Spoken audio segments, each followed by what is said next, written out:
We share facts within the scope of applied mathematics. It is all about understanding facts and sharing with others. Learning continues. We are learning to know, understand, and share with others. Please subscribe to our channel if you like our videos.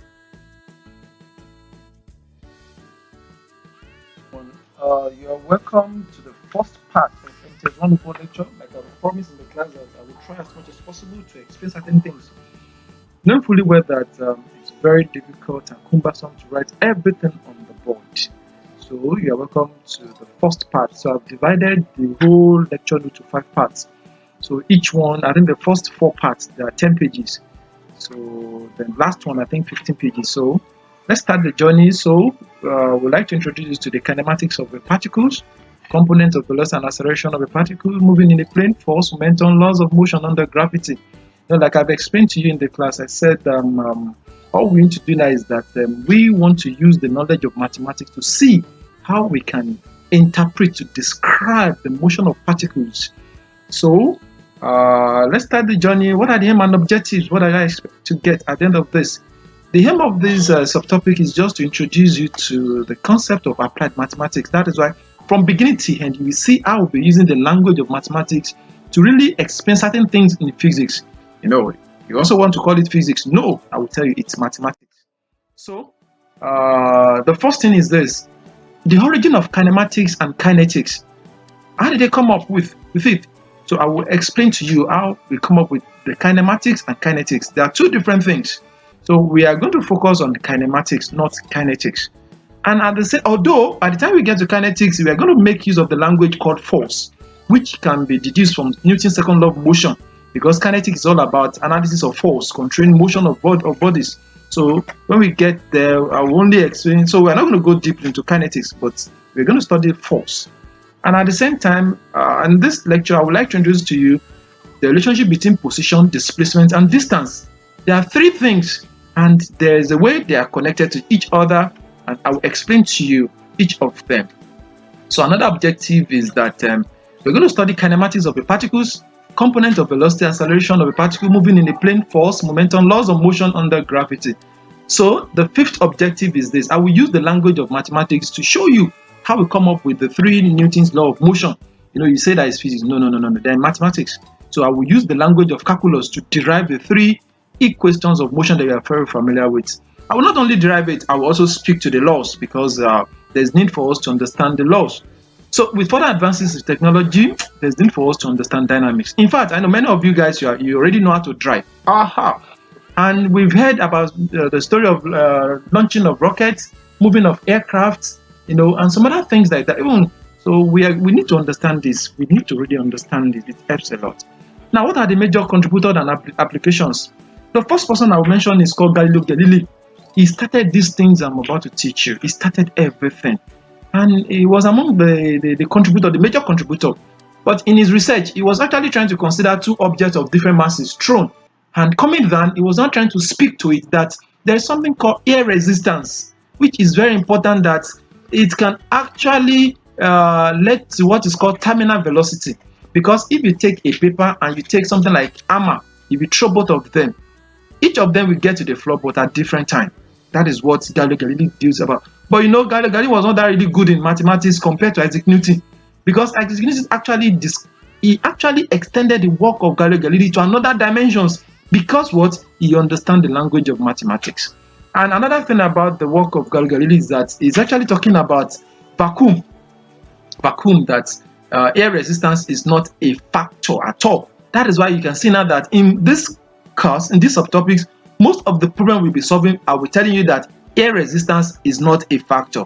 That air resistance is actually negligible, that we can throw it away. Because even if you throw both hammer and a sheet of paper or a tissue paper from a top of 5 centimeters, both of them will get to the floor at different time. That is the point. So I will still stand on the existing protocol of Galileo Galilei to tell you that air resistance is not a factor. What about Isaac Newton? He actually give us a better picture of what Galileo Galilei was talking about, but because this man here is very good when it comes to mathematics, he was able to use the knowledge of calculus to establish the 3 laws. Not only that, he actually worked on universal gravitational attraction. What about Leonard Euler, D'Albert, Lagrange? All of them, they just make use of what Gardner has discovered. They only make use of it. They only let us know the application. So that's all. There's nothing much about it. So what about the application? I've said it earlier. Structural design of vehicles like automobile, airplane. How do they design them? They want to move from one place or the other, and we can refer to all of them as particles. So another thing is the consideration of motion is under the principles of dynamics. So prediction of motion of artificial satellite. Moon is a natural satellite, but now we don't have only moon in the orbit. We have other satellites there. So during the launching, we make use of this knowledge. What are our projectile spacecraft? All these are based on the theory of dynamics. Then what is dynamics? Let's go into it. Background information. Let's talk about mechanics. What is called mechanics? I have two definitions in your lecture notes. If you look at the first definition, it looks very simple but very cumbersome. The short one, but both of them are saying the same thing. What are they saying? They're only talking about the motion of an object due to forces. And don't forget Newton's law of motion. It's also something like that too. So does that mean that everything I'll be teaching you is based on Newton's second law of motion? No. Newton's second law of motion is based on the first law. Why third law is based on second law? But in mechanics, they are talking about the motion of bodies subject to the action of forces. But don't let me lie to you. We are going to be studying much on second law because second law governs everything, which I will explain to you in this lecture notes. Okay, now let's go to statics and dynamics. There are two mechanics, engineering mechanics. And the engineering mechanics is divided into two, statics and dynamics. So the first one is talking about object at rest. You want to talk about inertia? It seems you are very correct if you mention inertia there, because it's also part of the Newton first law of motion, which I'll explain to you. But static here is talking about equilibrium. That provided the body is either at rest, that is inertia, or it moves with a constant velocity, that is also inertia. Inertia is talking about two things. No, I said it in class. I said it's talking about object that is at rest and object that is moving. So whenever you hear the word inertia, inertia or statics, don't restrict it to only object at rest. No. Any object that's moving with a constant velocity, which means that if the object is moving from point A to point B, then we have the same velocity. It's also part of statics. It's also under statics. So what about dynamics? Dynamics you do with the accelerated motion of a body. That definition is not that really good. Let's go to another one again. Concerned with the physical causes of the motion. We need to emphasize on what are the causes of the motion. Why is the object moving? We need to learn this under dynamics. Now, dynamics is divided into two parts. The first part is kinematic, while the second part is called kinetics. You can see it on the screen. The first part called kinematics is all about relationship between displacement. You want to know the displacement covered by the object, by the particle. You want to know the velocity of the particle. At the same time, you want to know the acceleration and time. But in this case, we are not going to reference what actually caused the motion. That is one thing about kinematics. In kinematics, we are not going to talk about the force. So all the problems I will be explaining under kinematics, I will not talk about what actually caused the force. But when we get to kinetics, it's very important to mention what caused the motion. As you can see here in your lecture note, I said kinetics is analysis of the force causing the motion. That is it, causing the motion. Many of you are still not familiar with the word kinetics. It's it's in chemistry. It's because they've not been associated that title to the topic. But in this note, I will briefly explain two examples and analyze what kinetics is all about. Let's go to page 4. Kinetics is used to predict the motion caused by given forces or to determine the forces required to predict a given motion. Let me take a look at the two examples now. If you see a boy pushing a chair, parallel to that force, there is something called applied force. Of course, you know that the chair has weight, it has mass. So definitely the object is also trying to go backward. That is static friction. And up, we have normal force. Going down, we have force of gravity, which is weight, mg. And let's look at this example again. A man pulling objects along an inclined surface. There are 4 forces again. Normal force, force of gravity, kinetic friction, and tension. So this here is called, all this, they are the subtopics under kinetics. Scalar and vector quantity, that was the 5th part now. Scalar quantity, I know you are familiar with that now, though I don't need to talk much on that. Magnitude, only magnitude. Magnitude, in fact, my age is a scalar, do you know? If I tell you my age is what? Is 40 years of age. That 40 means that the the number of years that are spent on the surface of the earth. So age is a scalar quantity because I'm not talking about direction. Now, important thing I need to call your attention to now is that instantaneous speed. Instantaneous speed is a scalar. In class, now I explained to you why we call it a scalar quantity. Because instantaneous speed is talking about the speed of a particular object at a time. Now, for you to get the speed, you're talking about the distance covered over time. And if distance is a scalar quantity, time is a scalar quantity, what do you expect? What do you expect? Scalar over scalar, which definitely give you scalar. So please take note of it. Instantaneous speed is a scalar, just like speed is a scalar too. Now, what about average speed? Total distance traveled per time. And total distance traveled is actually a scalar quantity, while changing in time is a scalar quantity. So if you divide scalar by scalar, I'm telling you, you get scalar. Now let's talk about vector quantity. This is talking about the quantity that has both magnitude and direction. Now, in class, remember I asked you a question. I said position. Is position a vector quantity? And many of you say, no, it's a scalar quantity. And I explained to you that position is not a scalar quantity because there's a reference point. There's when we talk about position that we won't talk about Cartesian plane. And whenever I'm talking about Cartesian plane, we have positive axis and negative axis. So provided we have negative axis, we have positive axis, then we are talking about reference points with origin O. So in that case, I think you remember what I said in class, that position is actually a vector quantity. Now, what is so special about it? Even displacement is based on position. Look at in your lecture note, I said displacement is talking about changing position of an object in a given direction. Can you now see? So that is why, many of you agree with me that displacement is a vector quantity. Yes, because displacement has to do with position. In this note, I will explain to you. We are talking about application of mathematics. And when we are talking about mathematics, we are talking about graphical illustration of objects. And there's no way you talk about Cartesian plane. And Cartesian plane is in mathematics. So everything I will explain to you now is based on Cartesian plane. Because we're talking about the position of a particle. So if I'm to describe the position of a particle, then I need to reference to the Cartesian plane. So back to what I was saying, that displacement is based on position, while position is a vector quantity. So that is why we always refer to displacement as a vector quantity. Now imagine that I ask you a question that displacement is a scalar quantity, true or false? Now reflect on it. Go back to what I've said earlier. You will see that the answer is false.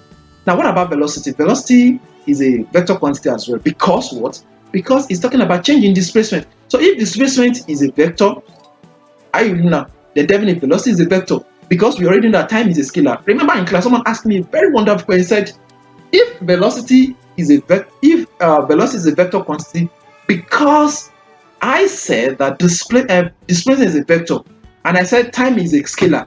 Vector over scalar, it will give you a vector. And someone asked me a question that, what of scalar over vector? Do you remember we answered the question? But in class A, I didn't there was nothing like that. So let me say it again now. Velocity is displacement over time. Displacement is a vector. Time is a scalar. So if you divide displacement over scalar, what you get is a vector. Now, what about scalar over vector? And the answer is very simple. 1 over vector or inverse of vector. So it's as simple as that. So in this, when we are solving an example on velocity, I will also explain this better. Why we refer to as velocity as a scalar, as a vector quantity. Now, let's go straight to the part 6 now. Particle and rectilinear kinetics, covariant motion. I explained this in class. Even I've explained at the beginning of this class that particle, they are talking about any object that has a mass but negligible size. We don't have to refer to anything that is big as a particle. Anything that is too big, we should not refer to it as a particle. Seriously. Because it's already out of the scope of the definition, which says that a particle should have mass but negligible size and shape. So, example are rockets. Look at rockets, space shuttle, projectile, vehicles. All of them, they have mass but negligible size and shape. Each of these objects can be considered as a particle as long as the motion is characterized by the motion. That is it. provided that the objects are not rotating. Yes, that's another properties. So let's imagine that I asked you this question that what are the properties of a particle? How many can you mention now? It must have mass, that's 1, negligible size 2, negligible shape 3, and the motion and the object should not rotate. Or we can say that the rotation of the body is actually negligible. As I said, that the body is neglected, the rotation of the body is neglected. So those are the 4 facts that we can use to describe a particle. And don't forget why we need to study this. We are actually studying kinematics of a particle. So we need to know what particle is all about. And with this, we can know to what extent we can apply this knowledge, which is applied introductory to mathematics. So let's talk about rectilinear kinematics now. Under rectilinear, it's talking about one-dimensional. In class, I explained to both classes what we mean by one dimension, 2 dimensions. So here, rectilinear, we shall be talking about an object in 1 dimension. In 1 dimension, we shall not be considering 2 dimensions. Even you can even remember, by the time we are talking about 2 dimensions, then in that case we should be talking about IJ. But by the time we get towards that should be part C, you will see now that all the examples, they're actually dealing with 1 dimension. We are not talking about if the object should move in that dimension. Remember in class, I cited some examples which I will still explain to you again. What about curvilinear motion? Curvilinear motion, we are talking about 3 dimensions. Here, we need the knowledge of vector. So I also solved some examples of that curvilinear. Then, of course, velocity. We can describe velocity in 2 dimensions, I, J, K. I think you remember. Position vector, curvilinear. All of them, they are curvilinear motion, provided we have 3 dimensions. So let's consider 2 examples below now. A dog running on level ground, 24 meters eastward, and then 11 meters westward. Undergo motion in how many dimensions? In 1 dimension. A dog running, because here we are only talking about left and right, west, east and west. East and west is 1 dimension. Now, what about a dog running on a level ground 4 meters east and then 11 meters south? Look at it. I even put the coordinate here. So east and south, that's 2 dimensions. So we shall not be considering kinematics of objects. Okay, so let's continue from where we stopped. So we are going to consider position now, which is a vector quantity. Like I've explained to you that position is what thing that we are using to describe displacement. There's no way you can talk about displacement without referring to position. And even I can even put it this way, that displacement is like a change in position. Are we together now? Now, if displacement is a change in position, and displacement is a vector quantity, definitely we are to expect position to be a vector quantity. So let's take a look at this now. In our lecture, you see something like this, that the straight line part of a particle.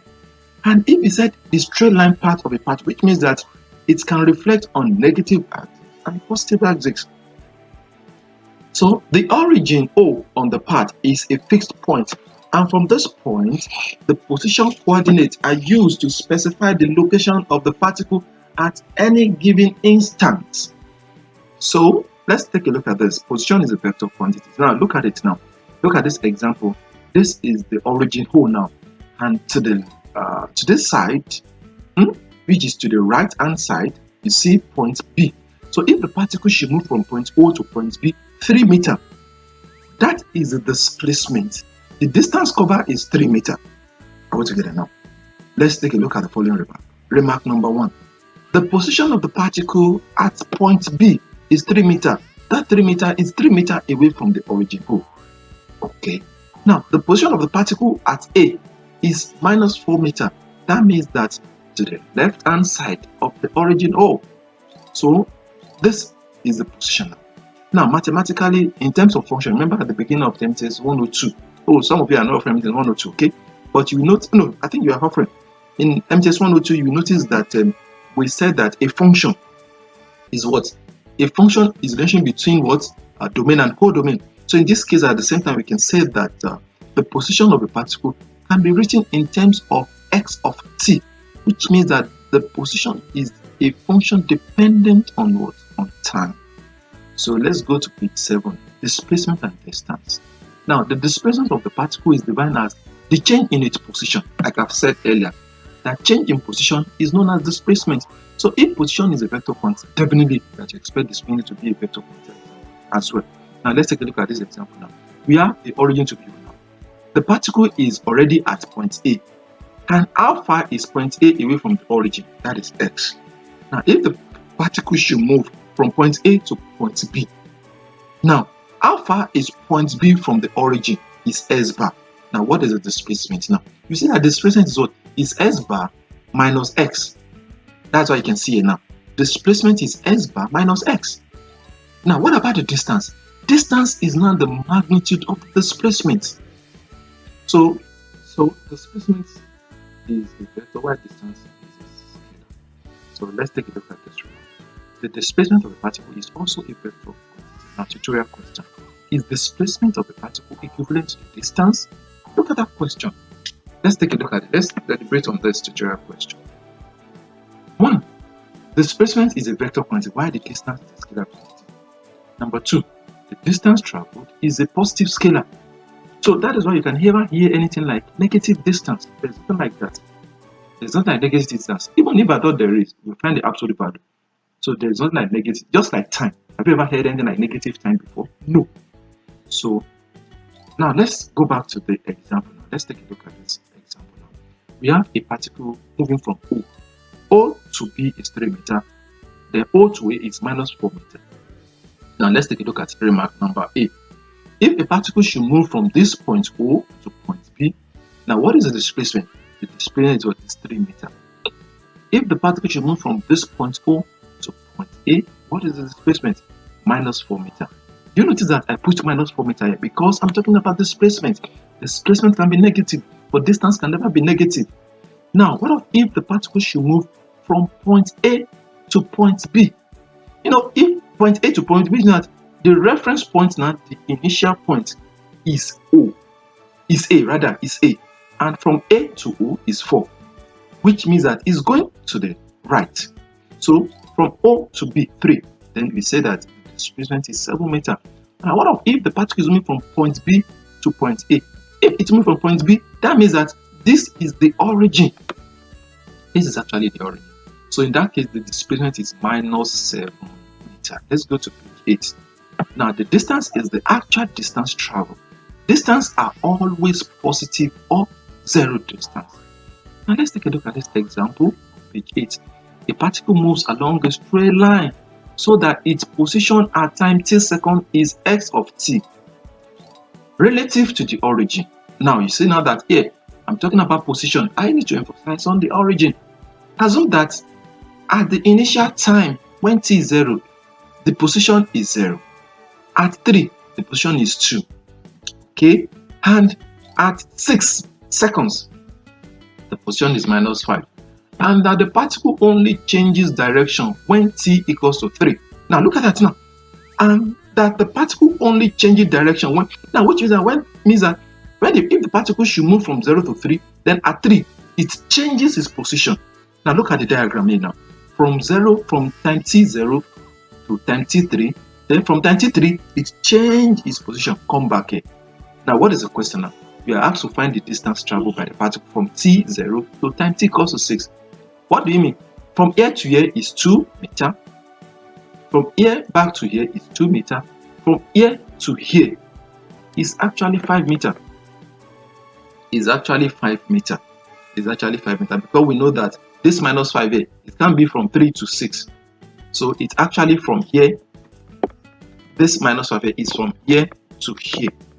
It's from time t0 to time 6. So we have it to be what? 5. So we have it to be 9 meters. He's taking it of this diagram because what we're trying to say that it shifts. So if it's moving backward, are you getting me now? This minus 5 is telling us that away from this. Meanwhile, from here to here is positive. That's 2. From here to here is 2. Then from here to here, remember, we are even trying to calculate the distance. So let's go to summary. Summary number 1. The position of a particle moving in a straight line is a vector which represents a point P on the line in relation to the origin O. The position of a particle is often thought of as a function of time, and we can write to be x of t for the position of the particle. I think we've talked about this before. Now, what about the displacement? Displacement is the change in position. Look at it.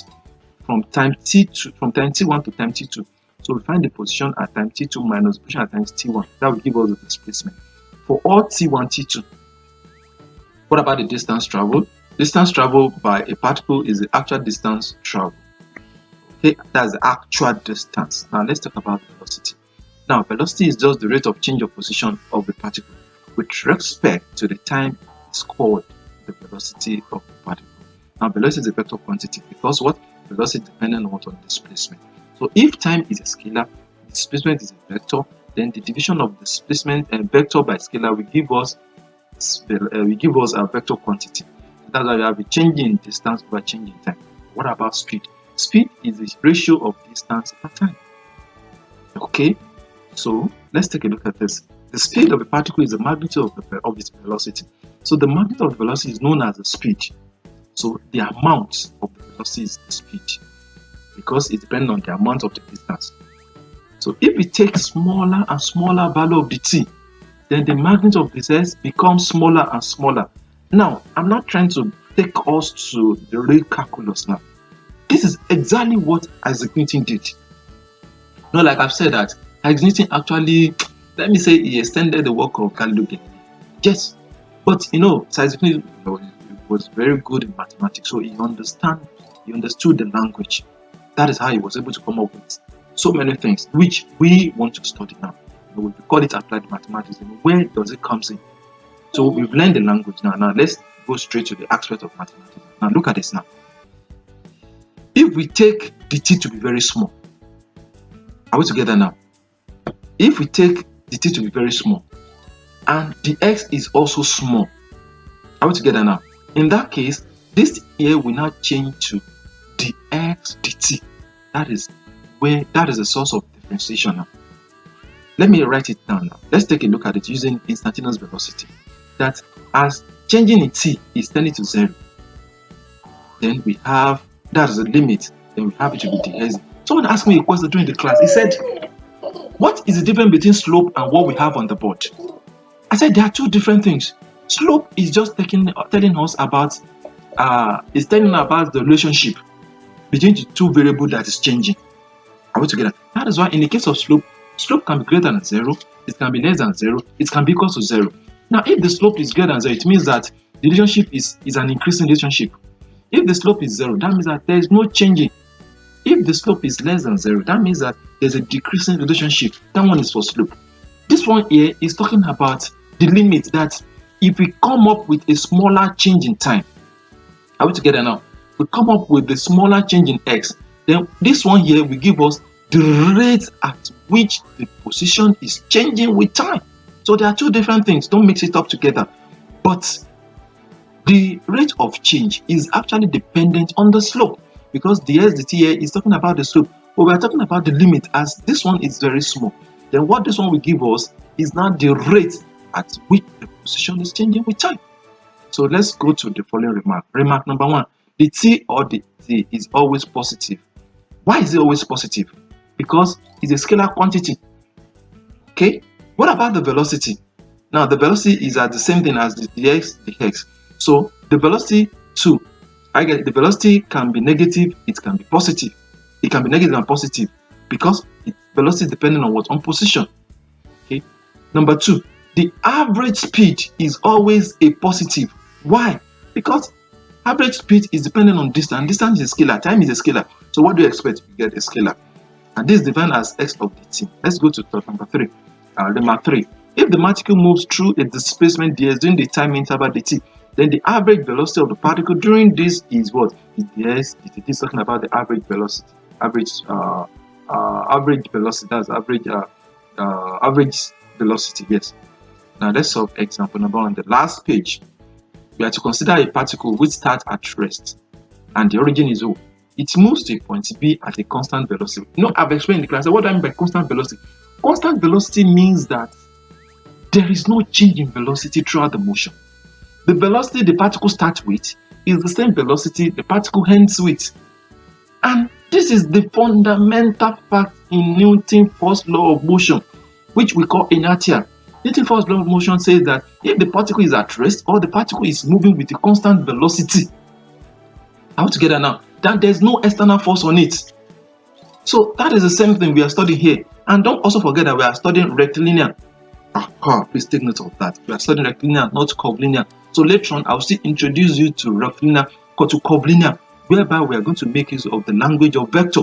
Because like I've said that curvilinear is depending on 2 or 3 dimensions, while rectilinear is dependent on just only 1 dimension. So let's take a look at this example. Let's solve it now. At initial time, the displacement is 0. At time 2, the displacement is 3 meters.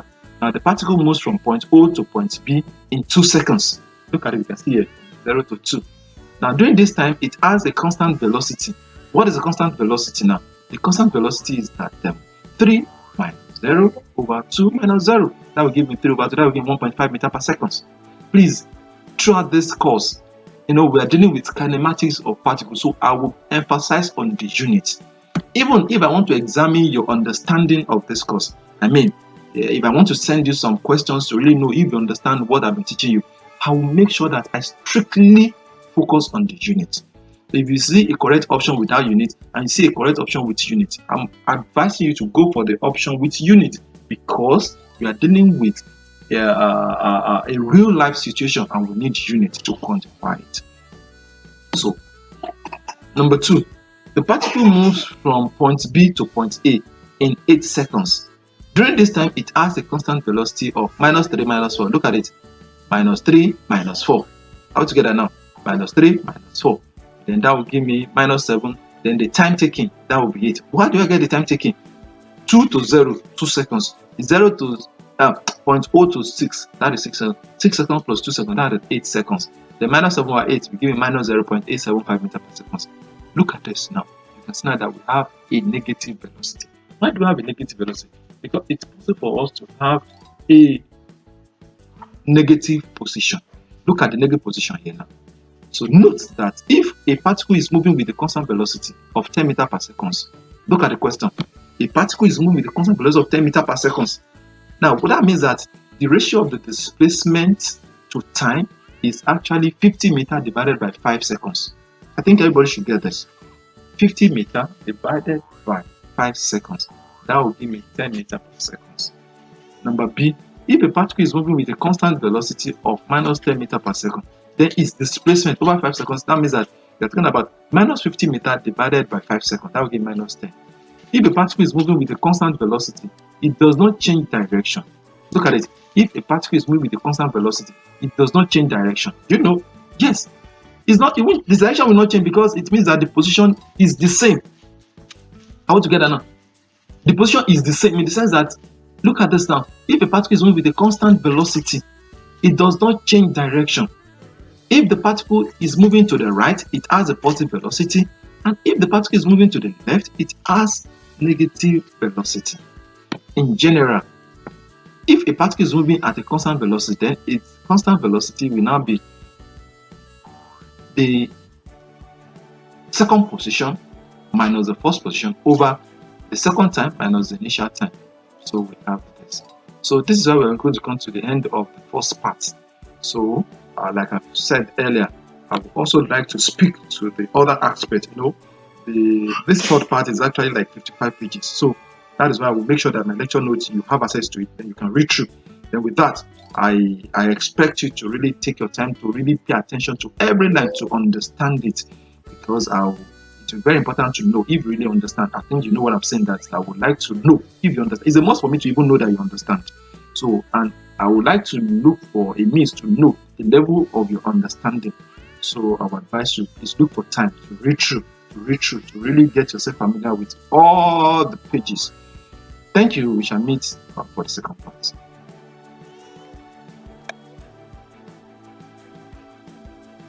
We share facts within the scope of applied mathematics. It is all about understanding facts and sharing with others. Learning continues. We are learning to know, understand, and share with others. Please subscribe to our channel if you like our videos.